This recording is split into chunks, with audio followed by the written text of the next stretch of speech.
நீ ட்ரையல் பார்த்தீங்கன்னா உனக்கு ஹெல்ப் பண்ணவங்களாம் திருப்பி வருவாங்களா? திருப்பி இவங்களே என்ன பண்ணுவாங்க? பத்திரிகையாளரே எத்தனை தடவை தான் உன்னை தூக்கி சரி ஓகேப்பா, யாரையோ தூக்கி விடுறோம், அதுல இவங்களும் ஒருத்தனா இருக்கட்டும். நீங்க பத்திரிகையாளர் மனசு வச்சு செய்து தூக்கி விடுங்க, இந்த படம் வெற்றி பெற வேண்டும் என்று கேட்டுக்கொள்கிறேன். அனைவரும் அது போய் வேலை செய்யும். வண்டியில கூட விளம்பரம் பண்ணுங்க, தப்பு இல்லை. விளம்பரத்தை வித்தியாசமா பண்ணுங்க. மக்களே திரும்பி பாக்குற காசு கிடையாதுல்ல அவங்ககிட்ட, திரும்பி பாக்குற மாதிரி பண்ணுங்க. அதனால இந்த படம் வெற்றி படமா அமையணும். அது சொல்லிடுறேன். அது வந்துட்டேன். இப்ப நான் வந்துட்டேன். இப்ப படம் பார்க்கும்போது இதுல நான் எல்லாரையும் பாராட்ட, வேலை வாங்கினா டைரக்டர் பாராட்டாம இருக்க மாட்டேன். அவர் தான் எல்லாரையும் கதையும் எழுதியிருக்கிறாரு, கசனம் பண்ணிருக்காரு. நடிகரா வரும்பொழுது எல்லாரும் நல்லா நடிச்சிருக்காங்க. இதுல ஓர வஞ்சனே கிடையாது. தம்பி அந்த இதுவா நடிச்சா தெரியுமா? வில்லனா நடிச்சா தெரியுமா? வில்லன் அவர்தான் கதாநாயகன். அற்புதமா, அதாவது கதையை அவர் தான் நவுத்துறாரு. அவர் அப்படியே கதையை நவுத்திக்கிட்டே அப்புறம் மறுபடியும் ஒரு ஃபைட் பண்ணும்போது அப்படி மாறுறாரு தெரியுமா கலரு.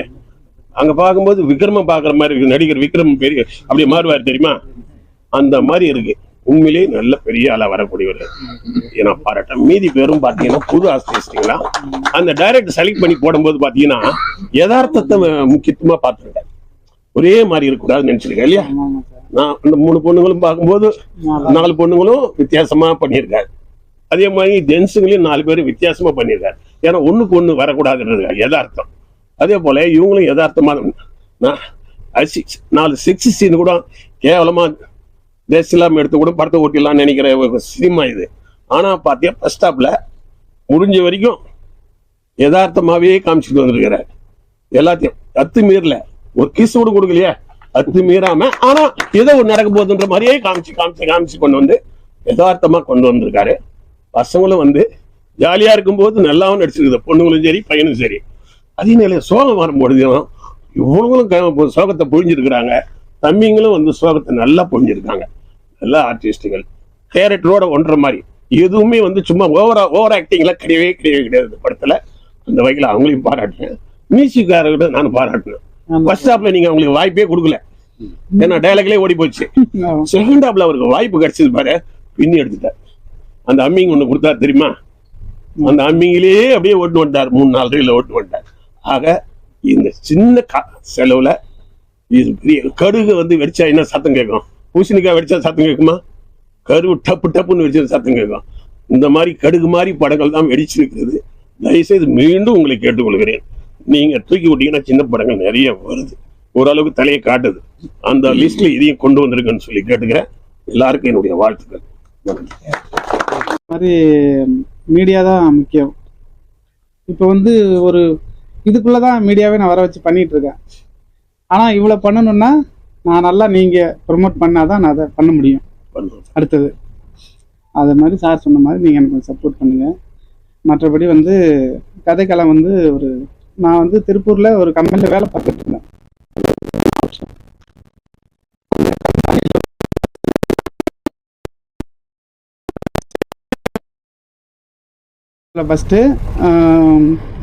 ஃபர்ஸ்ட் படம் விருதாளம் பட்டுன்னு ஒரு மூவி பண்ணேன். 2015 லிங்கா படம் வச்சிங்களா, அப்போ ரிலீஸ் பண்ணோம்.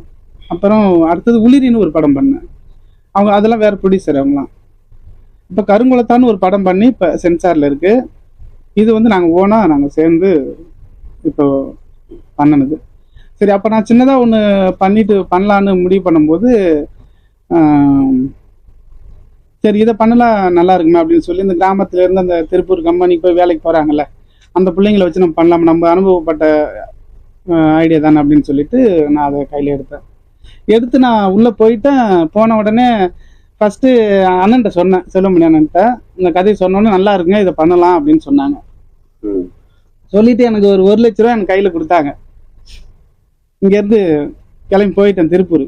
அங்கே போயிட்டு அருள் தம்பி இருக்காப்ல, அங்கே போயிட்டு நாங்கள் கம்பெனி லொக்கேஷன் தேடுறோம். ஒரு கம்பெனி கூட முடியாது, அங்கெல்லாம் வேலை பாதிச்சிடும் அப்படின்ட்டாங்க. நான் வேலை செஞ்ச கம்பெனி பார்க்குறேன், அவங்க மாறிடுச்சு, அது எங்கே இருக்குன்னு தெரியல, பேரையே மாற்றிட்டாங்க. அப்புறம் நானும் தம்பி ஒரு வாரம் 2 வாரம் அலைஞ்சு ஒரு இடத்துல போயிட்டு ஒரு கம்பெனி பிடிச்சோம். தம்பி தான் பிடிச்சி எல்லாம் கொடுத்தாப்புல. அந்த ஓனர் நான் போயிட்டு உட்காந்து அந்த தம்பி ஆச்சு பேசின உடனே நீங்க எங்க வேணாலும் எடுத்துங்க அப்படின்ட்டாங்க. இவங்களுக்கு வந்துட்டு எங்க ஒரு கம்பெனி இல்லை, எக்ஸ்போர்ட் இருக்கு, டையிங் இருக்கு, எல்லாமே நிட்டிங் எல்லாமே இருக்கு, உங்களுக்கு எங்க வேணாலும் நீங்க எடுத்துங்க அப்படின்ட்டாங்க.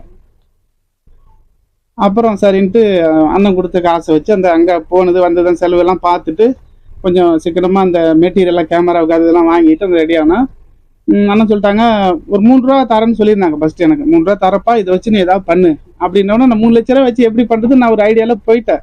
அப்புறம் திருப்பி நான் சொன்னேன்.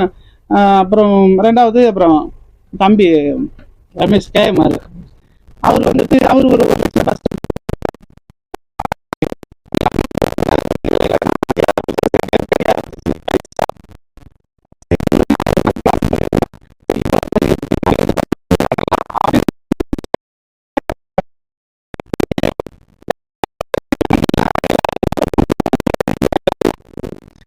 படுப்பா 3 மணிக்கு எழுந்திருவேன். 10 நாளும் தொடர்ந்து 11 நாளும் போயிட்டு ஒரு ஐடியா பண்ணி முடிச்சுட்டு சரி எதா இருந்தாலும் பார்த்துக்கலாம், எடிட்டிங்ல பார்த்துக்கலாம் ஒரு ஐடியா பண்ணி டக்குன்னு எடுக்கிறேன். எல்லாருமே என்ன எடுக்கிறேன்னு தெரியல, என்னன்னு கூட கேட்டுட்டு இருக்காங்க. என் அசிஸ்டன்ட்லாம் கேட்டுட்டு இருக்காங்க என்னதான் எடுக்கிறாருன்னு தெரியலன்னு. நான் ஒரு ஐடியா பண்ணி ஸ்கிரிப்டும் கையில கிடையாது, அப்படியே ஸ்பாட் டைலாக் அப்படியே சொல்லி கொடுத்து அப்படியே எடுத்துட்டு இருக்கேன். ஏன்னா ஸ்கிரிப்டை வச்சு நம்ம படிச்சு எடுக்கிறதுக்குள்ள டைம் போயிடும். சரி ஒரு 10 நாள் 15 நாள் நம்ம எடுக்கணுமே அப்படின்னு சொல்லி பிளான் பண்ணி அந்த கதையை எடுத்து முடிச்சு எல்லாம் வேலையும் முடிஞ்ச பிறகு அப்புறம் கேஎம்ஆர் வந்து பணம் 10ல் போஸ்ட் ப்ரொடக்ஷன் முடிச்சு கொடுத்தாரு. அப்புறம் சாரு ஷூட்டிங்லேயும் ஹெல்ப் பண்ணாரு, இதுவரையும் ஹெல்ப் பண்ணிட்டு தான் இருக்கு, நடிப்புலயும் ஹெல்ப் பண்ணிட்டாரு, எல்லாமே ஹெல்ப் பண்ணிட்டாரு. எல்லாம் படம் முடிஞ்சுதுங்க. முடிச்சுட்டு இப்போ ரிலீஸ் கட்டம் வந்துருச்சு. நான் எப்படியாவது ஏற்கனவே ஒரு படம் வேற எடுத்து பெண்டிங்ல இருக்கு, சென்சார்ல போயிடுச்சு, அது கருங்குளத்தானே. இதையும் எடுத்து வச்சுட்டா எல்லாம் எடுத்து வச்சுட்டு இருந்தா அந்த ஆள் என்ன பண்ணுவாரு அப்படின்னு ஒரு கேள்வியே வந்துருச்சு. சரி எப்படியாவது சரி இந்த படத்தை முடிச்சிடணும், கடன் வாங்கி ஹோட்டலில் போய் விளைஞ்சாலும் பரவாயில்ல, இந்த கடன் அடைக்க, ஆனால் இந்த படத்தை ரிலீஸே பண்ணணும்னு சொல்லிட்டு முடிவு பண்ணோம். அண்ணா அப்புறம் பார்த்தாங்க, சரிப்பா நான் ஏதோ ஒரு உதவி பண்ணுறேன், நீ ரிலீஸ் பண்ணு, உங்கள் பேர் நான் போட்டுக்கிறேண்ணா, செல்லுமணி வாங்கன்னு போடுறேன், நீங்கள் தானே உதவி பண்ணணும் ரிலீஸ் பண்ணணும் அப்படின்னு சொன்னோன்னே, எனக்கு வந்தாலும் பரவாயில்ல வராட்டியும் பரவாயில்ல காசு, ஆனால் நீ ரிலீஸ் பண்ணு, படத்தை ரிலீஸ் பண்ணி நீ வெளில வா, அப்புறம் பார்த்துக்கலாம் எதாக இருந்தாலும் அப்படின்னு துணிச்சலாக செஞ்சாங்க. ரொம்ப நன்றி அண்ணனுக்கு. எல்லாரும் டீமாக இருந்து இந்த படத்தை நல்லபடியாக முடிச்சிருக்கோம். அப்புறம் சாரு திருமாவளவன் சார் அவங்களும் ஷூட்டிங்லேருந்து கொஞ்சம் கொஞ்சமாக எனக்கு ஹெல்ப்பிங்கு பண்ணாங்க, சின்ன ஹெல்ப்லாம் பண்ணுவாங்க. எல்லாம் டீமாக சேர்ந்து கடைசி வரைக்கும் இப்போ படத்தை ரிலீஸ் பண்ண போகிறோம். 23ஆம் தேதி படம் ரிலீஸ். ஆமா சார், உண்மை கதை தான். உண்மையா இது நடக்கிறத வந்து நான் வந்து ஒன்லைனா தான் சின்னதா எடுத்திருக்கேன், நம்ம பட்ஜெட்டுக்கு ஏற்ற மாதிரி. இன்னும் உள்ள நிறைய சொல்ல போனா நிறைய மாடரு கமர்ஷியலா வரும் அது மூவியே. இப்போ நான் சின்னதா அழகா சொல்லிட்டேன். ஏன்னு கேட்டீங்கன்னா நம்ம பட்ஜெட்டுக்கு ஏற்ற மாதிரி நம்ம அழகா சொல்லி நம்மள அந்த மாதிரி நான் ஐடியா பண்ணி தான் கிராமத்துல இருந்து போற பிள்ளைங்க அங்க என்ன மாதிரிலாம் ஆகுது அப்படிங்கிற மாதிரி. யாரையும் வந்து பெண்கள் வந்து நம்ப கூடாது எங்க போனாலுமே. ஏன்னா கிராமத்துல இருந்து பிழைக்க போற நம்ம வந்து யாரையுமே நம்பி வீணா போக கூடாது அப்படிங்கிற மாதிரி ஒரு ஃபீல் பண்ணி தான் அந்த கதையை நான் அப்படி நல்லா இருக்கு. ஆனா லாஸ்டா 7 நிமிஷம் ஏன் வாய்ஸ் ஓவரே இல்லாம வெறும் மியூசிக்? அதுக்கு காரணம் என்னன்னு கேட்டீங்கன்னா, இந்த பிள்ளைங்க வந்துட்டு இப்ப வேலைக்கு போறாங்கல்ல, ஆம்பளை பசங்க வந்துட்டு ஊர் சுத்திட்டு இருக்காங்க. இப்போ பொம்பளை பிள்ளைங்க தான் இப்ப காலகட்டத்துல பாத்தீங்கன்னா பொம்பளை பிள்ளைங்க தான் எல்லாமே அந்த குடும்பத்தை எடுத்து நடத்துது. பசங்க எல்லாம் கேமரா எடுத்து அது வளர்த்து இது விளையாட்டுத்தனமாவே இருக்காங்க. அப்ப அந்த பசங்க காட்டுறோம் பாத்தீங்களா, அந்த 3 பசங்க அவனுங்க எல்லாம் வந்து பிள்ளைங்க வேலைக்கு போது அவனு ஊர் சுத்திட்டு இருக்கானுவோ. கடைசியில இந்த பிள்ளைங்க எல்லாம் செத்த பிறகுதான் அவனுக்கு புத்தி வந்து திருப்பி அதே கம்பெனி அவங்களை கொண்டு போய் அங்க சேர்க்குது. அந்த ஃபீல் தான் 2 எடுக்கலான்னு ஒரு ஃபீல்ல நான் அதை வச்சிருக்கேங்க. 2 எடுத்தா வேற மாதிரி இருக்கும், கமர்ஷியலா இருக்கும். அது ஒரு நல்ல தயாரிப்பாளர் வச்சு 2 எடுக்கலான்னு ஒரு பிளான் பண்ணி தான் அந்த ஃபீல் கொண்டு போய் அங்க நிக்குது. அந்த 3 பசங்க வராங்கல்ல, அவங்களோட அந்த அழுகல் தான் அந்த ஃபீல். பெண்கள் வந்து தற்கொலை தான் பண்ணிக்கணுமா? தற்கொலை பண்ணிக்கணும்னு இல்ல, அவசர முடிவு தான். இப்படிதான்னு கிடையாது, யாரு எந்த முடிவு எடுப்பாங்கன்னு சொல்ல முடியாது. அவசரத்துல திடீர்னு ஒரு முடிவு எடுக்கும் போது ஒருத்தவனை நம்பி நம்ம இருந்தோம், ஆனா அவன் தான் நம்மளை கெடுத்துட்டான்னு ஃபீல் பண்ணோம். ஆனா யாரோ ஒருத்தன் கெடுத்துட்டானே, புரியுதுங்களா? அப்போ வந்துட்டு அவனே திரும்பி வந்தா அவங்க சாவறதுக்கு வழி இல்லை.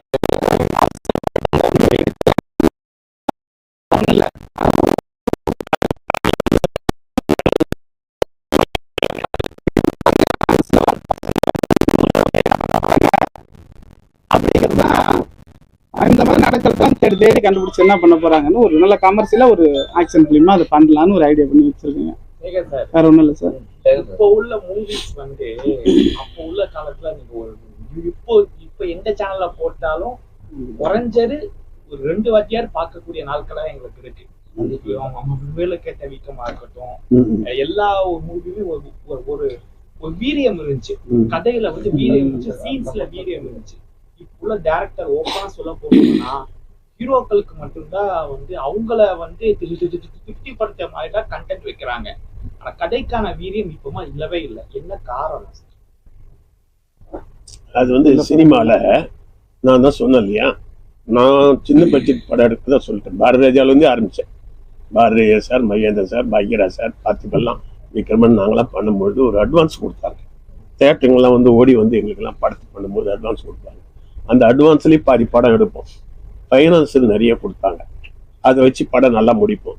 இப்போ விக்ரமனும் நல்ல படம் கொடுத்தா எடுப்பாரு, பார்த்திபனும் எடுப்பாரு, எல்லாருமே எடுப்பாங்க. எல்லாரும் தயாராக தான் இருக்கிறாங்க. என்ன சிக்கல்னா இண்டஸ்ட்ரி என்ன ஆகி போச்சுன்னா, அப்படியே பெரிய ஒரு மேல் கொண்ட ஒரு 5 பெரிய பிக் பட்ஜெட்ல பெரிய ஒரு 5 பெரிய பட்ஜெட்டுக்கு மட்டும்தான் ஃபைனான்ஸ். மீதி பேருக்கெல்லாம் ஃபைனான்ஸ் கிடையாது. அப்போ ஃபைனான்ஸ் இல்லைன்னும் போது என்ன பண்றது? அப்போ கொஞ்சம் ஃபைனான்ஸ் வாங்கிக்குவோம், கொஞ்சம் காசு போடுவாங்க, கொஞ்சம் தேட்டருக்காரர்கிட்ட பணம் வாங்குவாங்க, எல்லாம் சேர்ந்து தான் படத்தை ரிலீஸ் பண்ண முடியும். இப்போ தேட்டருக்காரர் அட்வான்ஸ் கொடுக்கறது இல்லை, ஃபைனான்ஸும் இல்லை. அப்போ படம் எடுக்கிறவங்களுக்கு வந்து எவ்வளோ போட முடியும்? சின்ன படத்துக்காரன் தான் உண்மையிலேயே ப்ரொடியூசர், அவங்க சொந்த காசு கொண்டு வந்து எடுக்கிறான். பெரிய படத்துக்காரெல்லாம் என்னன்னா ஃபைனான்ஸை வாங்கி ஹீரோட்ட கொடுத்து படத்தை எடுத்து விளம்பரம் போட்டுக்கிறாங்க. அப்படியே சொந்த காசு யாருக்கும் கிடையாது. அவங்க ஒரு மீடியேட் மாதிரி தான் இருக்காங்க. அதனால இன்னைக்கு பெரிய படங்கள் வந்து டாமினேட் பண்றதுனால சின்ன படங்களுக்கு தேட்டர் கிடைக்க மாட்டேன். வீரியம் கேட்கிறேன். இந்த இயக்குனர்கள் வந்து வீரியம் கண்டென்ட்லே ஒண்ணு இல்ல, கதையிலே ஒண்ணு இல்ல, ஒரு சில மூவி மட்டும்தான் வருஷம் 6 மாசத்துக்கு 2 மூவி. அது என்னன்னா வீரியம் இல்லைன்னாக்கா ப்ரொஃபஷனல்னு ஒண்ணு இருக்கு தெரியுங்களா? ப்ரொஃபஷனலா படம் பண்ணுவாங்கல்ல, தொழிலை கத்துக்கிட்டு வந்து படம் பண்றாங்கல்ல. இப்போ பாரதிராஜா சின்ன படம் எடுத்தாலும் தொழிலை முறையா கத்துக்கிட்டு வந்து படம் எடுக்கிறார். எல்லாருமே சின்ன படம் எடுத்தவங்களை விட தொழிலை முறையா கத்துக்கிட்டு வந்து, இப்போ தொழிலே முறையா பண்றவங்களுக்கு வந்து தயாரிப்பு மற்ற எல்லாமே முடங்கி போச்சு, அவங்களால முடியல. இவங்கெல்லாம் என்ன பண்றாங்கன்னா, இன்னது பெரிய பெரிய படம் எடுத்தவங்க சும்மா இருக்காங்களேன்னு சொந்த காசை போட்டு ஊர்ல இருந்து வந்து இது கொரியில வார் பண்ணுவாங்க தெரியுமா? அப்படி வந்து கல்லால் அடிச்சுட்டு போறது தெரியுமா? அந்த மாதிரி அவங்க பண்ணிட்டு இருக்கிறாங்க. இதுதான் ப்ரொசீஜர்லாம் கிடையாது. அவங்களுக்கு ஒரு சினிமா தாக்கம் இருக்கு, ஒன்றும் இல்லை. இவங்களுக்கு வந்து பெரிய கோடியெல்லாம் இதில் கிடைக்க போறது கிடையாது. பெரிய கோடீஸ்வரர் வந்து சின்ன படம் எடுக்கிறது வேற. இப்போ இவங்களாம் அந்த ஏஜிஎஸ் இவங்களாம் படம் எடுக்கிறாங்கன்னா அவங்க கோடீஸ்வரங்க சின்ன படம் எடுத்து அழகா ப்ரொமோட் பண்ணிடுவாங்க. அவங்களுக்கு தேட்டர் கிடைக்கும், நல்ல விளம்பரம் பண்ணிடுவாங்க, எல்லாம் பண்ணுவாங்க. இவங்களுக்கு தேட்டர் கிடைக்காது, ஸ்டுடியோ கிடைக்காது, ஆர்டிஸ்ட் கிடைக்காது. அப்படி இருக்கும்போது இவங்க ஒரு சின்ன ஒரு வேற வழி இல்லாம தான் வராங்க. இதுக்கு மேல பணம் கொடுத்தா பெருசா எடுத்துருவாங்க. அந்த காலத்துல இருந்து நீங்க வந்து படம் எடுத்துருக்கீங்க. ஆமா, காசே இல்லாம இருக்கீங்க. புடிச்சுக்கணும் அந்த காலத்துல இருந்து இருக்கா. ஏன் சின்ன படங்களுக்கு தேட்டர் கொடுக்க மாட்டாங்கன்னு கேள்வி கேட்கலாம்.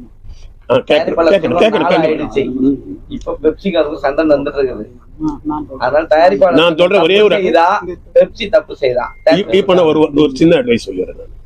இப்போ படிக்கிற இடத்துல இது ஸ்கூல்ல வந்து போட்டி வைப்பாங்க.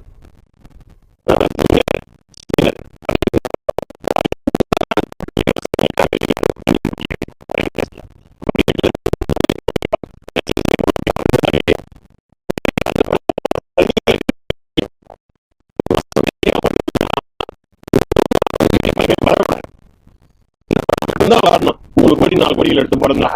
அப்ப என்ன இது நீங்க கரெக்டா இதை பண்ணுங்க. நான் பேசியிருக்கேன், போலீஸ் கவுன்சில பேசியிருக்கேன். அங்க கூட வந்து சில சத்தம் போடும்போது கொஞ்சம் கூட்டம் வந்தா தான் சத்தம் போட முடியும். நம்ம அங்க என்னன்னா, நான் 15 வருஷத்துக்கு முன்னாடி நான் இந்த இதெல்லாம் அவங்க கூட பேசியிருக்கிறேன். எவரியா நான் சொல்றேன், இப்போ டிராபிக் இருக்கு, டிராபிக்ல ரெட் சிக்னல் போட்டு பெரிய ஒரு பக்கம் நிறுத்தி இன்னொரு பக்கம் விடுறதுனால தான் 2 வீலர் மத்தெல்லாம் போகுது. நீங்க சிக்னலே இல்லைன்னு வச்சுக்கோ, அடிச்சு தள்ளிட்டு போயிடுவானுங்க எல்லாரையும். அந்த மாதிரி ஒரு டிராபிக் சிஸ்டம் மாதிரி ஒரு ஜனவரியில வந்து பெரிய படம் வந்துதா, பிப்ரவரியில சின்ன படம் தான். பெரிய படம் வராதுன்னு நிறுத்துங்க. அப்ப சின்ன படத்துக்கு என்ன பண்ண தெரியுமா? தேட்டருக்காரலாம் தேட்டருக்கு பெரிய படம் வரல அப்படின்னு ஒரு கண்டிஷன் போட்டுனா வழியே இல்லாம சின்ன படத்துக்காரங்களா வந்து பார்த்து ஒரு அட்வான்ஸ் கொடுப்பேன். எத்தனை வருஷம் இதே பேசினீங்க? பேசலாம், போராடணும். இப்ப நீங்க கேட்டீங்களே டிராபிக் இருக்கு சார், இப்படி சார் எத்தனை வருஷமா நீங்க பாத்துட்டு இருக்கீங்க? ஏன் இதை கேட்க மாட்டீங்க? பக்கத்துலயே ப்ரொடியூசர் கவுன்சில் இருக்கு. அவர் சொல்றாரு, முரளி சார் சொல்றாரு. நிச்சயம் போறான், முரளி கூட போறான். இதுக்கு நான் பதில் சொல்றேன்.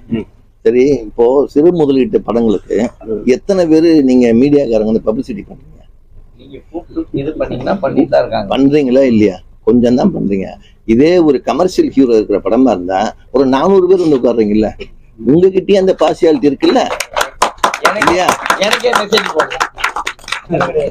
இந்த பார்சியாலிட்டி இருக்கு. இருங்க, இன்னொன்னு புதுமுகம் நடிச்ச படங்களை ஒரு இப்ப இந்த டைரக்டர் ப்ரொடியூசர் இருக்கிறாங்க, பிரிவு தியேட்டர்ல படம் போட்டு ஒரு படம் பண்ணியிருக்கேன் வந்து பாருங்கன்னா எத்தனை பேர் வந்து பாக்குறாங்க?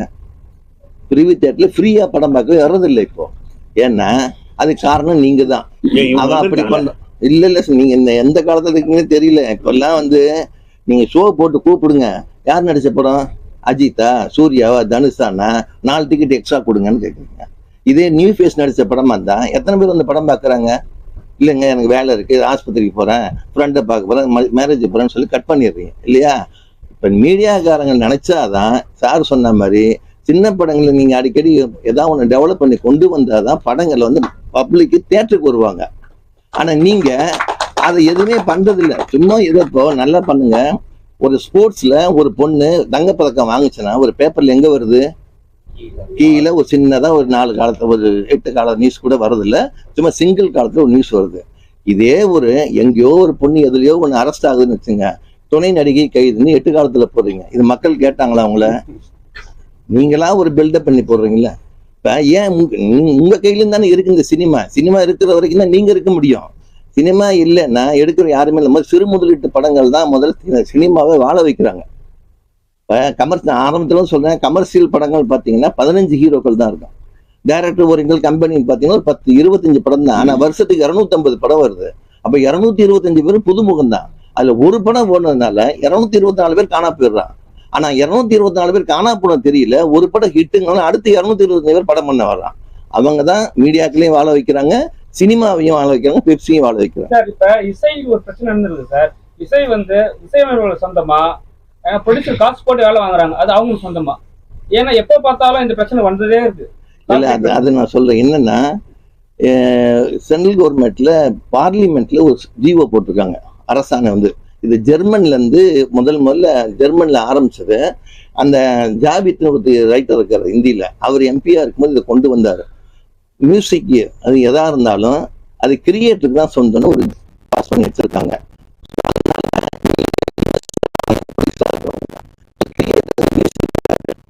அதே மாதிரி வந்து இப்போ பாடுறவங்க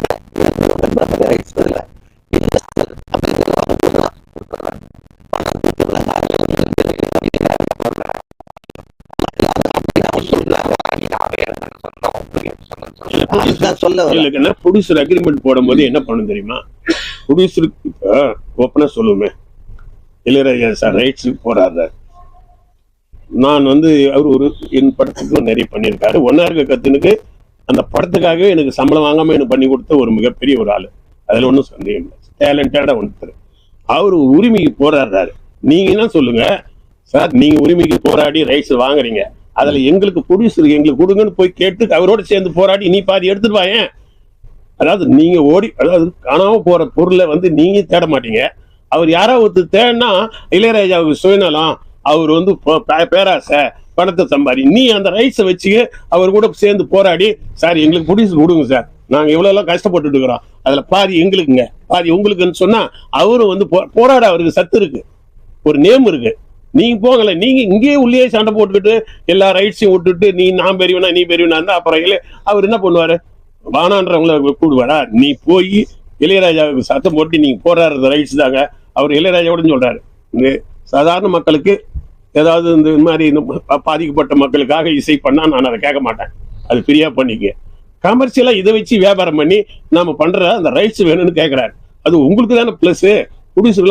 சார் நாங்க கஷ்டப்படுறோம் சார். இப்போ அதுவே பிரச்சனை ஓடிட்டு இருக்கு. எப்படின்னா இன்வெஸ்டர்னு ஒதுக்கிட்டீங்கன்னா ஏன் அவங்க சொந்தமா இன்வெஸ்ட் பண்ணி மியூசிக் போட வேண்டியதானே? அது வேகுமா?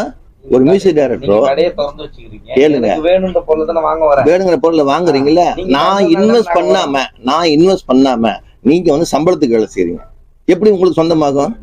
நீ எழுதி வாங்க இருங்க. அதுதான் முதல்ல காலங்காலமா நடந்து மகன்ல ஒரு படம் ஒரு பாட்டு வரும் சரிங்களா, அது பழைய பாட்டு. அந்த பாட்டை வந்து இளையராஜா யூஸ் பண்ணிருக்காரு. இப்ப வந்து அந்த விஷயம் போயிட்டு இருக்கு.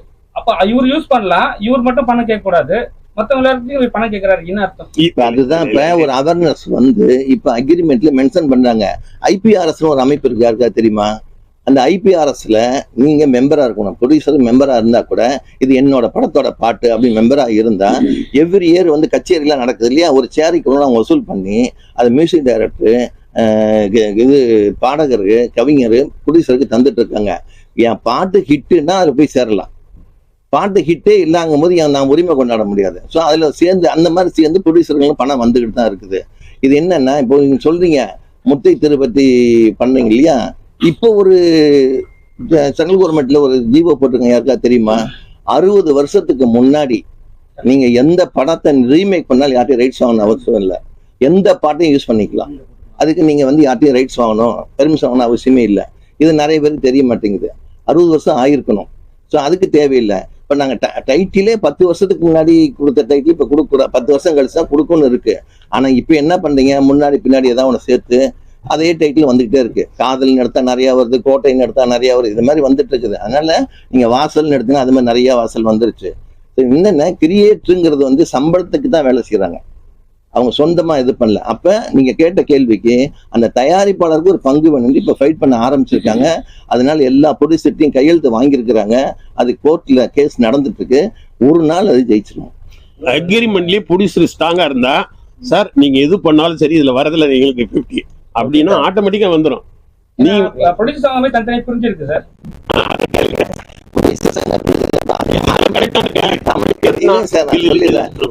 திரைப்பட வர்த்தக சபைங்கிறது 100கணக்கான வருஷமா இருக்கு, எல்லாருக்கும் தெரியும். அதுல வந்து என்னன்னா 4 டைம்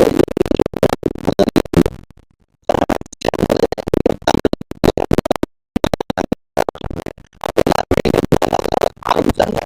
4வதுல என்ன அது மாறி மாறி தெலுங்குக்குன்னு தனியா அங்க போயிட்டாங்க, கன்னடத்துக்குன்னு போயிட்டாங்க, தமிழ் இதுக்கு மலையாளத்துக்குன்னு தனியா போயிட்டாங்க. அங்கங்க அமைப்பு உருவாக்கிட்டாங்க, அந்தந்த கவுன்சில் உருவாகிடுச்சு. ஸோ இவங்க 4 இதுக்கு ஒரு மேற்பார்வை சென்ட்ரல் கவர்மெண்ட் மாதிரி ஃபிலிம் சேம்பருங்கிறது. ஸோ ஸ்டேட் கவர்மெண்ட் மாதிரி அங்கங்க எல்லாம் ஆரம்பிச்சிட்டாங்க. அப்படி உருவானதான் எம்ஜிஆர் தமிழ் திரைப்பட தயாரிப்பாளர் சங்கம் உருவாச்சு. அதுல அதுக்கப்புறம் வந்து CM எல்லாமே சப்போர்ட் பண்ணிட்டு தான் இருந்தாங்க. இப்ப என்ன ஆகுது, இடையில வந்து ஒரு காலகட்டம் வருது, பிரச்சனை வருது. பிரச்சனை ஒரு தனி அதிகாரி போடுறாங்க. தனி அதிகாரி போட்ட இடத்துல படங்கள் ரிலீஸ் சமயத்தில் எப்பயுமே பஞ்சாயத்து பண்ணி ஏதாவது பிரச்சனை கவுன்சில்ல இருக்கவங்க உட்காந்து பண்ணுவாங்க. அப்ப அந்த தனி அதிகாரி என்ன சொல்றாரு, இது ஏன் வேலை இல்லைன்ட்டார். ஸோ அதனால இதை பேசுறதுக்காண்டி தற்காலிகமா ஒரு நடப்பு தயாரிப்பாளர் சங்கம்னு ஒன்று ஆரம்பிக்கிறாங்க. இது எலெக்ஷன் வர வரைக்கும் அதை வச்சுக்கலாம். அதுக்கப்புறம் புது பாட்டி வந்தோடனே சேர்ந்துடலான்னு கொண்டு வர்றாங்க. ஸோ அதுக்கப்புறம் என்ன ஆகுது, அதை அப்படியே கண்டினியூ பண்றாங்க. கில்டு இருந்த மாதிரி ஆயிடுச்சு. இப்போ 4 இல்லை, அன்புன்னு ஒருத்தர் சங்கம் வச்சிருக்கிறாரு, கலைப்பிலி சேகர் ஒரு சங்கம் வச்சிருக்கிறாரு, அப்புறம் கில்டு இருக்குது, அதெல்லாம் விட்டுங்க. ஆல் இந்தியா பிலிம் சேம்பர்னு ஒண்ணு இருக்கு. இல்லப்பா அதெல்லாம் விட்டு தமிழ் ப்ரொடியூசர் கவுன்சில் வந்து ஒன்னா இருந்தது, 2ஆ ஆகும் போதே நீங்க தடுத்திருக்கணும். அது போராடணும். தனியா ஏன் போறீங்க அப்படின்னு உள்ள என்ன நடக்குன்னு தெரியாம தெரியுது, எனக்கு தெரியுது.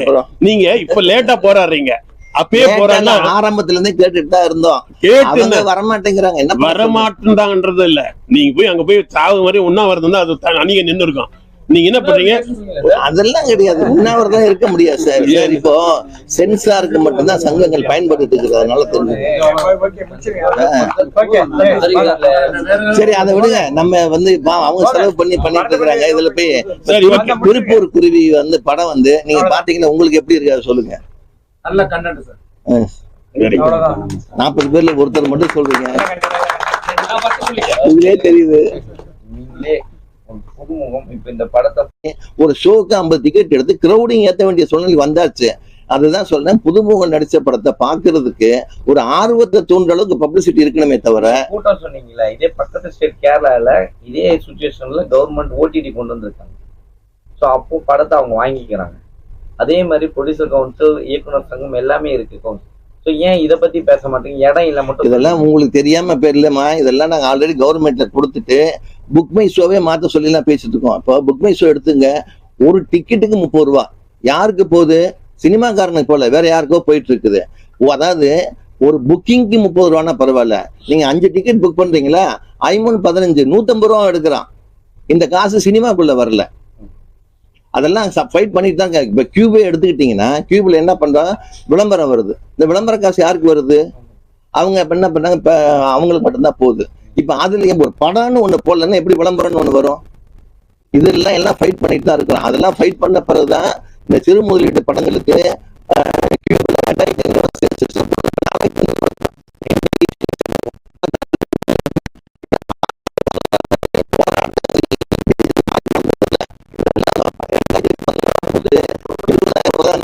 இது என்கரேஜ் பண்ணணும்னு பண்ணதுனால வந்த வேணா இது பிரிண்ட் இருந்த வரைக்கும் சினிமா வந்து ஒரு உள்ளங்கையில நல்லா மூடி. தம்பி நான் ஒரே ஒரு ஃபைனலா ஒரு சின்ன விஷயம் சொல்றேன். ஏன்னா அனுபவம் இருக்கு இல்லையா, படம் எடுத்த அனுபவம் இருக்கு. சங்கத்துல அதிக நாள் 15 வருஷம் பாரதிராஜா நானும் செல்வமணி தான் இருந்தோம். அதுல ஒண்ணும் இல்லை. இப்ப ஆளுக்கு ஒரு பக்கம் இருக்கிறாங்க இல்லையா, 3 பேர் நாங்கள் படைப்பாளி காலத்துல இருந்தோம். அப்படி இருந்தபோது ஒரு அனுபவம் எனக்கு என்ன தெரியுதுன்னா, பெரிய படம் சின்ன படம் ஒன்னா ரிலீஸ் ஆனா இப்ப ரன்னிங் ரேஸ்ல சின்ன பசங்களும் பெரிய பசங்களை விட்டா பெரியவன் மேல காலை வச்சு மேய்ச்சிட்டு தான் போயிட்டே இருப்பான். அதுக்கு வந்து அட்வான்ஸ் கிடைக்காது, தேட்டர் அட்வான்ஸ் கிடைக்காது, ப்ரொமோஷன் கிடைக்காது. பெரிய படம் ஒரு மாசம் வந்தா சின்ன படம் ஒரு மாசம், சின்ன படம் வரும்போது பெரிய படம் வரக்கூடாது அப்படின்னு நீ சிஸ்டம் பண்ணிட்டீங்கன்னா சின்ன படத்துக்கு டிமாண்ட் எப்படி வரும் தெரியுமா? இப்போ இவங்களுக்கு இந்த மாசம் பெரிய படம் வராதுப்பா, சின்ன படம் தான் வரணும்னா பத்திரிகையாளர்லாம் இங்க வந்து உட்காந்துருவாங்க. ஏன்னா வேற யாரும் பேப்பர்ல போறதுக்கு செய்தியே கிடையாது, இவங்க தான் வைக்கணும். நாளைக்கு தேட்டருக்காரங்க ஓடி வந்து சார் சின்ன படத்துல நல்ல படமா ஒண்ணு கொடுங்கன்னு காசை கொடுத்து வாங்கிட்டு போவாங்க, அட்வான்ஸ் கிடைக்கும். தயவுசெய்து ஒரே ஒரு ரூட்டு தான், பெரிய படம் ஒரு மாசம் வரணும், சின்ன படம் ஒரு மாசம் வரணும். இது வரும்போது அது அடுத்து வச்சுக்குவோம். இந்த படத்துக்கான பப்ளிசிட்டி பண்ணுங்க. 4 பேரு பசங்க 4 பொம்பளை பசங்க நடிச்சிருக்கிறாங்க, ஒரு வில்லன் நடிச்சிருக்காரு. இதுல எஸ்ஐக்கு வந்து நல்ல ஒரு மெயின் கேரக்டர் பண்ணியிருக்கிறாரு, உங்களுக்கு தெரிஞ்சவங்க. டைரக்டர் வந்து இசைக்கு ராஜா நல்லா பண்ணியிருக்கிறாரு. டைரக்டர் ஒரு கன்னி முயற்சின்னு சொல்ல முடியாது, ஏன்னா ஏற்கனவே இந்த அனுபவம் இருக்குது. அதனால 3ஆவதா பண்ணிட்டு இருக்கிறாரு. ஸோ சிக்கனமாகவும் படம் எடுக்கிறது ஒரு டைரக்டர் வந்துட்டாருன்னு மனசுல வச்சு இந்த திருப்பூர் குருவிக்கு உண்டான பப்ளிசிட்டி நீங்க பண்ணுங்க. அது இவங்களுக்கு கிடைச்ச மிகப்பெரிய ஒரு வரப்பிரசாதம் பப்ளிசிட்டியா இருக்கும். இந்த படம் எவ்வளவு கூட போடுதோ அடுத்தடுத்து அவங்க படம் எடுப்பாங்க. உங்களை அப்பப்ப வாரம் ஒரு தடவை சந்திக்கிறோட அவங்க தயார் பண்ணி விடுங்க.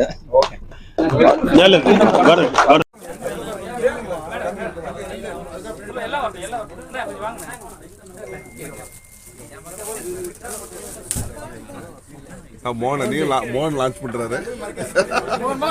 மோகன் லான்ச் பண்ணு.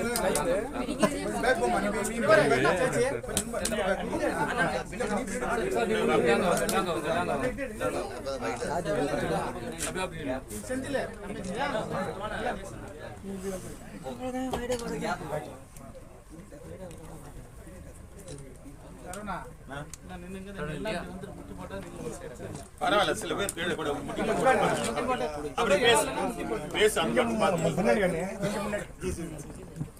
கொஞ்சம் 2 பேர் முட்டி போட்டுக்கிட்டீங்கன்னா கூட எல்லாரும் வருவீங்க.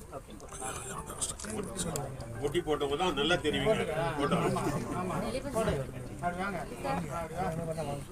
நீங்களே பின்னாடி வரலாம்.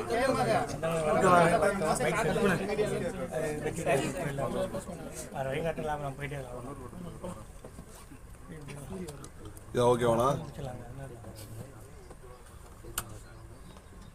Okay sir. தம்பி வாப்பா சகோதரின்னா சொன்னாப்ல இல்லையா? சொல்லுங்க எனக்காக சொல்லாதீங்க. ஒரு யாரையுமே திட்டல, யூனிட்ல உணர்வுபூர்வமா உண்மையை சொல்றேன். நீங்கெல்லாம் மேலும் மேலும் தயவு செய்து புதிய படம் எங்களுக்கு ஐயா சொன்ன மாதிரி நீ உங்களுடைய விமர்சனம் இருந்தால்தான் நாங்கள் வெளிச்சத்துக்கு வர முடியும். நீங்கள் ஒரு ஏணி, நீங்க ஏற்றி விட்டாதான் நாங்க வரலாம். மனசு அழைப்பை ஏற்று வந்த ஐயா அவர்களுக்கும் ஊடக நண்பர்களுக்கும் எங்கள் யூனிட் சார்பாக தலைவனிக்கு பணங்கி நன்றி கூறி விடைபெறுகிறேன். இந்த படத்தை வந்து நல்ல கான்செப்ட் அண்ணன் சொன்னாங்க டைரக்டர், சரி உடனே எடுக்கலாம். காரணம் வந்து என்னன்னா அந்த லொக்கேஷன் தான். லொக்கேஷன் நல்லா இருந்தது, ஒரே லொக்கேஷன், எல்லா புதுமுது ஒரு நல்ல வாய்ப்பு. இந்த கதையுடைய கரு பார்த்தீங்கன்னா ஏற்கனவே ஐயா பேசிட்டாங்க. எனக்கு தெரிஞ்சு என்ன சொல்கிறேன்னா, அந்த கருன்னா மத்திய அரசாக இருக்கட்டும் மாநில அரசாக இருக்கட்டும் ஒரு பொது நிர்வாகம் எது இருந்தாலும் அங்கே பெண்களுக்கு அரசு சார்பில் சட்ட பிரகாரம் பாதுகாப்பு கொடுக்குறாங்க. ஆனால் ஒரு சிசிடிவி கேமரா வச்சா கூட அந்த இடத்துல ஒரு தவறு நடக்கிறதுக்கு வாய்ப்பு இருக்குதுன்றதை சுட்டி காட்டியிருக்கிறோம். இதில் பெண்கள் வந்து முடிஞ்ச அளவுக்கு பாதுகாப்பாக இருப்பது அவங்க கடமை தான். ஆனால் யாரையும் ரொம்ப நம்பக்கூடாது. இதுதான் இதுடைய இந்த கதையுடைய சாராம்சம். இதனால் பெண்கள் வந்து ரொம்ப ஜாகிரதையாக இருக்கலாம். ஆனால் நம்பிக்கை என்பது அவர்கள் வந்து அனைவரும் மீது வைக்கக்கூடாது. இந்த கதையுடைய அதான் அந்த ஒருத்தர் மேலே அதிகமான நம்பிக்கை வச்சனால்தான் அவங்க கொடுக்க தலைமுறை வாங்கி சாப்பிடுறாங்க. அதனால் வந்த விளைவு தான் இந்த கதையுடைய கரு. இதை தான் நாங்கள் வலியுறுத்திருக்கிறோம். இது கூட ஒருத்தர்கிட்ட சொன்னால் ரொம்ப சந்தோஷப்பட்டாங்க. பரவாயில்ல, நல்ல கருத்து தான் நீங்கள் கற்றுக்கிறீங்கன்னு சொல்லி. அதில் இதுக்கு இங்கே வந்து வருகிற அந்த அனைவருக்கும் நன்றி தெரிவித்து இந்த ஊடக அனைவரும் இதை நல்ல இடத்துக்கு கொண்டு சென்று சேர்க்க வேண்டும் என்று உங்களை நான் தாழ்வுகளை கேட்டுக்கொள்கிறேன். இது திருப்பூர் குருவின்னு தலைப்பு வச்சிருக்காங்க இந்த படத்துக்கு. ஆனா இது குருவி இல்ல, பருந்து. வந்து இவர் மூலியமா தான் எனக்கு இவங்கெல்லாம் கொஞ்சம் அதிகமாகி நீங்க வரணும்னு கூப்பிட்டாரு. அதே போல இயக்குனர் தான் நான் பாராட்டிட்டேன். மொத்தமே வந்து கதை வசத்துல இருந்து எல்லாமே அவர் 10 நாள்ல சாதனை பண்ணியிருக்காரு.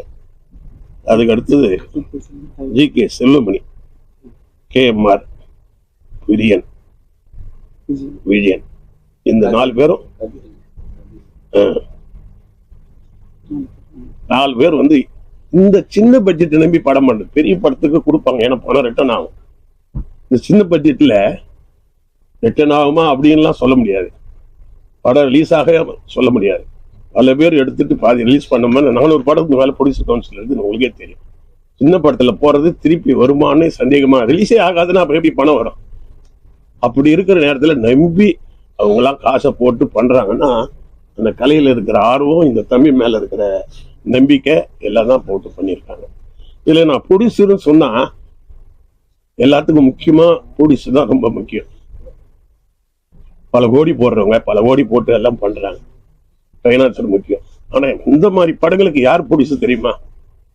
பத்திரிகையாளர் தான் ப்ரொடியூசர். ஏன்னா என் வாழ்க்கை அனுபவம் ஒண்ணு இருக்கு. நான் சின்ன படங்கள், நான் என்னுடைய முத படமே 15 லட்சம், நான் பிடிச்ச மாப்பிள்ளை எல்லாம் வந்து 25 லட்சம். அதில் நிழல் ரவி ஹீரோனா எவ்வளவு பேர் வருவாங்க? அப்படி இருக்கிற நேரத்துல நெல்லை சுந்தரராஜன், உங்க குடும்பத்தை சேர்ந்த நெல்லை சுந்தரராஜன் அவர்கள் ஏற்கனவே பாரதிராஜா கிட்ட பிஆர்ஓவா இருந்து, பாக்கியராஜ் சார் கிட்ட இருந்து, அதுக்கப்புறம் 18 படத்துக்கு எனக்கு இருந்தார். அதிக நாள் ஒர்க் பண்ணது அவரு.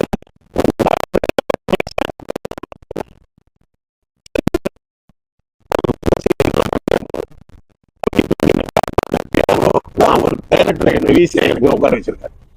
என்ன பண்ணாருன்னா, படம் எடுக்கும்போது என்கிட்ட காசு கிடையாது. நேல் ரவி சொல்லி வைக்க முடியுமா? அவர் அப்பெல்லாம் 2 சீன் 4 சீன்லாம் நடிச்சிட்டு இருக்காரு, விற்கவே முடியாது. நானும் வீம்புக்கு சின்ன பட்ஜெட்ல தான் இறங்கிட்டேன். அப்படி இருக்கும்பொழுது நெல்லை சுந்தரராஜன் சார் எனக்கு வந்து ஒரு பிஆர்ஓ எனக்கு அட்வைஸ் கொடுக்குறாரு. யாரை போட்டிருக்காரு? கவுண்டமணி சார் ஒரு 6 நாள் டேட்டுங்க, 1 லட்சம் அப்பவே உச்சம், கரகாட்டக்காரன் ரிலீஸ் ஆகி ஓஹோன்னு இருக்காங்க. அவங்கள்ட்ட 1 லட்சம் கொடுத்து ஒரு 6 நாளைக்கு 6 லட்சம் வாங்கியிருக்கு. அதுக்கு மேல காசு கிடையாது. கம்பெனி சின்ன கம்பெனி. அவர் சொன்னும்போது நெல்லை சார் வந்து ஒரு அட்வைஸ், நீ முதல்ல என்ன பண்ணு, அந்த காமெடி முதல்ல எடு, மீதெல்லாம் அப்புறம் எடுத்துக்குவேன். இல்லை சரி, எனக்கு ஆர்டரா தான் எடுக்க தெரியும், நான் புதுசு. பாக்கியராஜா சார்ட்டு கூட நான் அதிக நாள்லாம் வேலை செய்யலை. ஸ்கிரிப்ட்ல இருந்தேன். எங்க சின்ராசா, இது நம்ம அல்ல அசோசியேட், 2 படம் இட்டு. அவர்கிட்ட இருந்தவங்களாம் பெரிய பெரிய ஆளாயிட்டாங்க. பாண்டியராஜன், பார்த்தி பண்ணலாம். அப்போ உடனே என்ன பண்ணுவோம் தெரியுமா? திறமை இருக்குதோ இல்லையோ, பாக்கியராஜ் அசிஸ்டண்டா வான்னு சட்டை பிடிச்சி கூப்பிட்டு வந்துடுவாங்க. அப்படி வந்தவன் தான் நான். ஆனால் எனக்கு உண்மையிலேயே அனுபவம், அதாவது டைரக்டரா எனக்கு அனுபவம் அதிகம் கம்மி. ஆனாலும் கூட ஒரு பிஆர் என்ன பண்றாருன்னா, என்னை எப்படி காப்பாத்துறாரு பாருங்க. கவுண்டமணி சார்கிட்டலாம் வந்து 5 லட்சம் 6 லட்சம் கொடுத்தோம் 6 நாளுக்கு. அவர் கேட்டார், 2 படத்துல பூரா கவுண்டமணி சாருக்குள்ள வேலை இருக்காரு. காசு இல்லை சார், இருந்த ஒரு 25 நாள் கூட வாங்கி நான் படம் எடுத்துருவேன், என்கிட்ட ப்ரொடியூசருக்கு காசு இல்லை, வேற என்ன பண்றது, நீ செலக்டாருன்னு.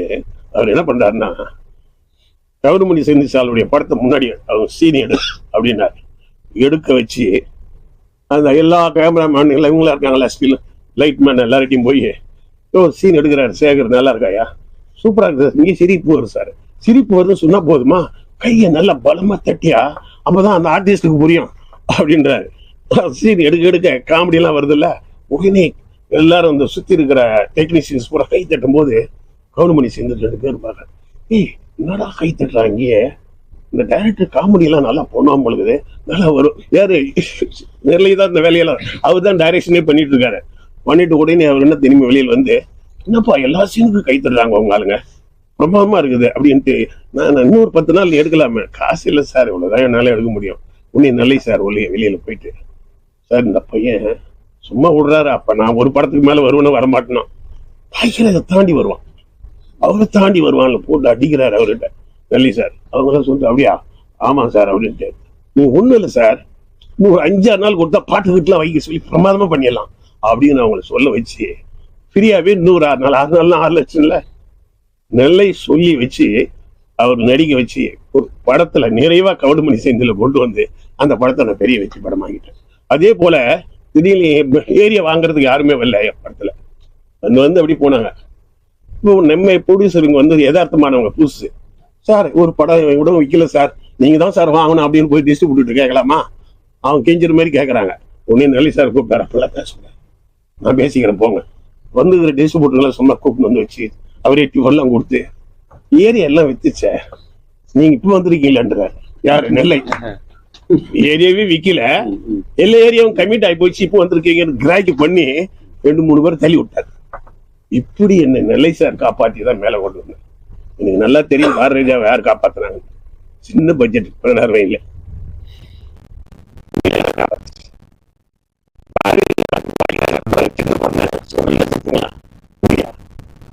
காப்பாத்தினீங்க.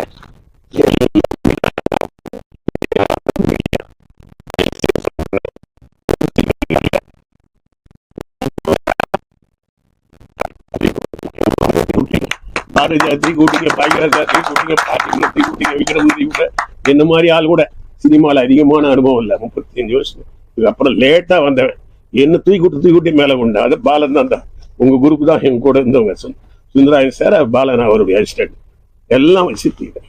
அதனால சின்னதை பெருசாக்குறது நீங்க தான் லென்ஸ். நீங்க தயவுசெய்து இந்த படத்துல என்ன சொல்றேன்னா, நீங்க ஒன்னும் பண்ண வேணாம்.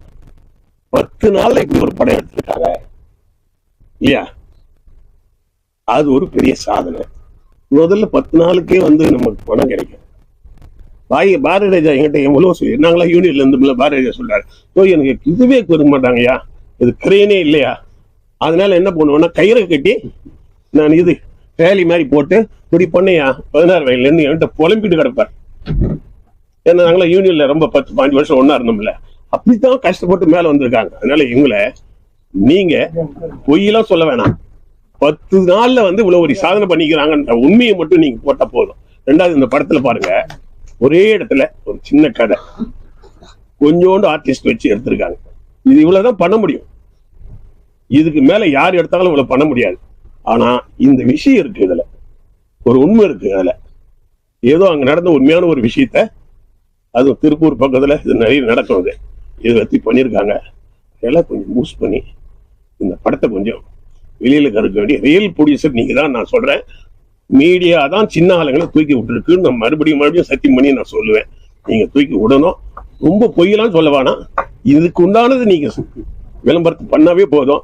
அதுல என்ன பண்ணணும், இவங்க தயவுசெய்து கேட்டுக்கிறேன், இந்த டெக்னீஷியன் பாப்பா எப்படி இருக்கேன், எல்லாரும் இந்த டெக்னீஷியன்ஸ் கேட்டுக்கிறேன். படம் முடிஞ்சுதா, நடிச்சவர் அப்படி தனி போயிடுறது, கேமராமேன் தனியாக போயிடுது, டைரக்டர் போயிடுது, அப்புறம் அந்த ப்ரொடியூசர் இருந்தவங்க போய் அப்படி அங்க போய் தியேட்டர்ல போய் கெஞ்சிக்கிட்டுலாம் இருக்கக்கூடாது. படம் முடிஞ்சு அந்த படம் ஓரளவுக்கு 2 வாரமோ 3 வாரமோ போய் காசு எடுக்கிற வரைக்கும் டைரக்டர், கேமராமேன், டெக்னீஷியன் பூரா நாய் மாதிரி பின்னாடி சுத்தணும். நீங்க ஒவ்வொரு ஊர்லயும் பொறுப்பு கொடுங்க, டைரக்டருக்கு ஒரு 4 தியேட்டர் ஒப்படைங்க, அந்த ஊர்ல சுத்தி போய் நோட்டீஸ் கொடுத்தா, அந்த காலத்துல ட்ரம்ஸ் அடிச்சு தேட்டருக்கு வான்னு கூப்பிட்டாலும் அது மாதிரி கூப்பிடுங்க. சொந்த பந்தெல்லாம் வாங்க, என் கல்யாணத்துக்கு வந்த இடம் பரவாயில்லைங்க, இந்த படத்துக்கு வாங்கன்னு கூப்பிடுங்க. 20-30 தேட்டர் ரிலீஸ் பண்ணாலும் கூட அதை ஓட வைக்கிறது. இந்த நடிகர்கிட்ட 2 தேட்டர் விடு, அவங்ககிட்ட 2 தேட்டர் விடு, கேமராமேன் 2 தேட்டர் விடு. இதை வந்து நீங்க இறங்கி கையை காலை பிடிச்சாது கொஞ்சம் பேர் அந்த 2 வாரம் ஓட்டிட்டுனா நல்லா இருக்கு. ஏன்னா பெரிய படம் இருக்க, இப்பெல்லாம் பெரிய படம் 100 நாள்லாம் கிடையாது இல்லையா. மிஞ்சனா பெரிய படமே நான் 2வது வாரம் போனா இல்லைன்னு தான். இப்போ நான் சமீபத்தில் சில தேட்டர்ல 300 கோடியில் எடுத்ததுக்கே 2வது வாரம் இல்லைன்னா உங்களுக்கு 2 வாரம் தாங்குமா? நீங்க உனக்கு வர்றதே எப்போ வருவாங்க? அவங்க ஏன் 2 வாரத்துக்கு மேல வச்சுக்க மாட்டாங்கன்னா, அதுக்குள்ளேயே அந்த படம் சீரியல்னு சொல்றதுக்குள்ளேயே காசு எடுத்துன்னு நீங்க 2 வாரத்திலேயே ஓடிக்கிறது, அது கொள்ளடிக்கிறது. 2 வாரத்துக்கு மேல போனா என்னடா படம் எடுத்துக்கிறோன்னு யாராவது திட்டுவான், முதல்ல எடுத்துட்டு ஓடி போறது 2 வாரத்திலேயே. ஆனா நீங்க அப்படி இல்லை, 2 வாரத்துக்கு அப்புறம் தான் டேக்கப்பா. உங்களை பார்க்க வர்றதுக்கு 1 வாரம் ஆகும் வர்றதுக்கு. அது வரைக்கும் சொந்த பந்தங்க ஃப்ரெண்ட்ஸுங்க எல்லாரையும் டிக்கெட் வாங்கி உள்ள 1 வாரத்தை பார்க்க வச்சுன்னா 2வது வாரம் அப்படியே வருவாங்க. அதனால தயவு செய்து சொல்றேன், இந்த டீம் என்பது ஷூட்டிங் முடிக்கிறதுக்குள்ள போறதல்ல, படத்தை ஆக்கிற வரைக்கும்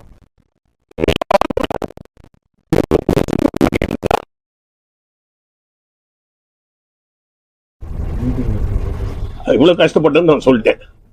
தமிழ்ல 100 நாள் தாசரி நாராயணன் நடிச்சாரு, ஆந்திரால சில்வர் ஜூப்ளி, கர்நாடகாவில் 100 நாள், இந்தியில 100 நாள், ஒரிசால 100 நாள். உடனே காரு, உடனே பங்களா எல்லாம் வந்துச்சு எனக்கு, சைக்கிள் போனவனுக்கு.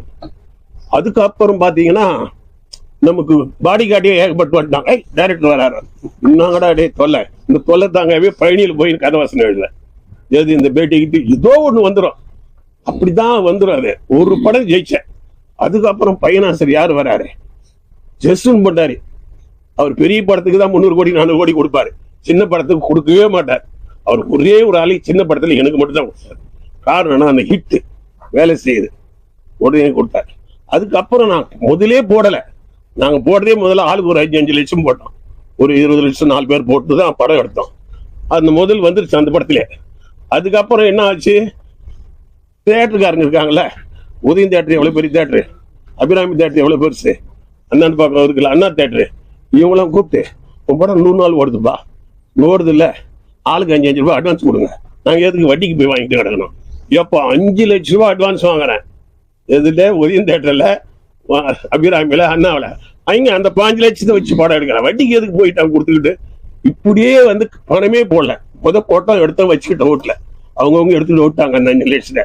அதுக்கப்புறம் வித்து வியாபாரம் கதை, இந்தியா பூரா விற்கிறது இல்லை கதை, எல்லாத்துலயும் ஷேரு. இப்போ ஒரு இட்டு போதும், 16 வயதுல 1 கொடுத்தாரு, இன்னி வரைக்கும் பேசுது இல்லை. இன்னி வரைக்கும் 16 வயதுல அடிச்சுக்கிறதுக்கு படம் இருக்கா, ஒருதலை ராகத்துக்கு அடிச்சுக்கிறது படம் இருக்கா. அதனால என்னன்னாக்கா, ஒரு இட்டு கொடுங்க, இல்ல 1 கொஞ்சம் மிஸ் ஆச்சுன்னா 2ல அடிக்கிறா. கண்டென்ட், கதை கரு நல்லா இருந்தது. நான் 300 கோடியில் எடுக்கிற படங்களை கூட சில டைம்ல போர் அடிக்குதுன்னு ஏன் வெளியில் வந்திருக்கேன் பிரிவுல. படத்தை பார்க்கும்போது கூட என்னடா 300 கோடின்னா அது எவ்வளவு இருக்கணும், அது அது உட்கார முடியல என்னால. இன்டர்வியூ சமீபத்தில் ஒரு படம் பேர் சொல்ல விரும்புகிறேன். அப்படி இருக்கும் பொழுது இதை நான் அசையாத பார்த்தேன். ஏன்னா எனக்கு தெரியுது இல்லை, சின்ன ஆளுங்க எவ்வளவு காசை வச்சுக்கிட்டு எவ்வளவு கஷ்டப்பட்டு எடுத்துருப்பாங்க. அதனால விட்டு பார்த்தேன், அசையாம பார்த்தேன்.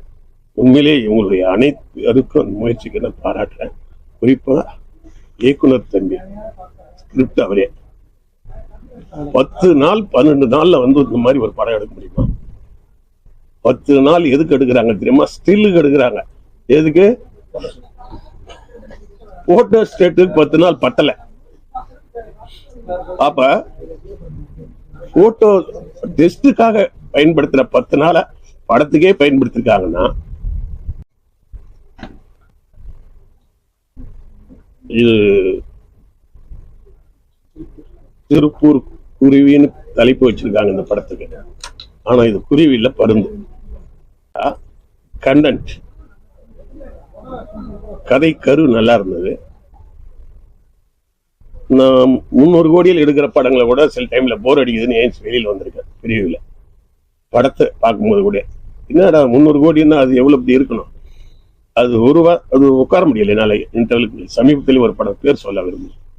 அப்படி இருக்கும் பொழுது இதை நான் அசையாத பார்த்தேன். ஏன்னா எனக்கு தெரியுது இல்லை, சின்ன ஆளுங்க எவ்வளவு காசை வச்சுக்கிட்டு எவ்வளவு கஷ்டப்பட்டு எடுத்துருப்பாங்க. அதனால விட்டு பார்த்தேன், அசையாம பார்த்தேன். உண்மையிலே இவங்களுடைய அனைத்து முயற்சிக்கு நான் பாராட்டுறேன். குறிப்பா இயக்குனர் தம்பி ஸ்கிரிப்ட் அவரே 10 நாள் 12 நாள்ல வந்து இந்த மாதிரி ஒரு படம் எடுக்க முடியுமா? 10 நாள் எதுக்கு எடுக்கிறாங்க தெரியுமா? ஸ்டில்லுக்கு எடுக்கிறாங்க. எதுக்கு? போட்டோ ஸ்டேட்டுக்கு 10 நாள் பத்தல. அப்ப போட்டோ டெஸ்டுக்காக பயன்படுத்துற 10 நாளை படத்துக்கே பயன்படுத்திருக்காங்கன்னா கண்டென்ட், கதை கரு நல்லா இருந்தது. நான் 300 கோடியில் எடுக்கிற படங்களை கூட சில டைம்ல போர் அடிக்குதுன்னு ஏன் வெளியில் வந்திருக்கேன் பிரிவுல. படத்தை பார்க்கும்போது கூட என்னடா 300 கோடின்னா அது எவ்வளவு இப்படி இருக்கணும். அது அது உட்கார முடியல என்னால இன்டர்வியூ. சமீபத்தில் ஒரு படம் பேர் சொல்ல விரும்புகிறேன்.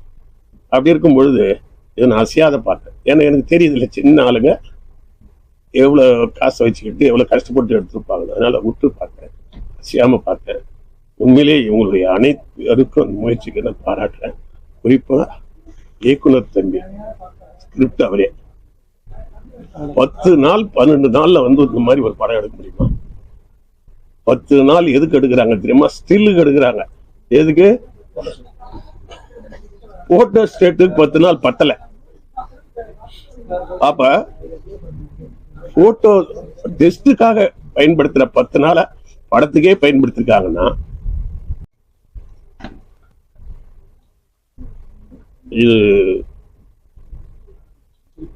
திருப்பூர் குருவின்னு தலைப்பு வச்சிருக்காங்க இந்த படத்துக்கு. ஆனா இது குருவி இல்ல, பருந்து.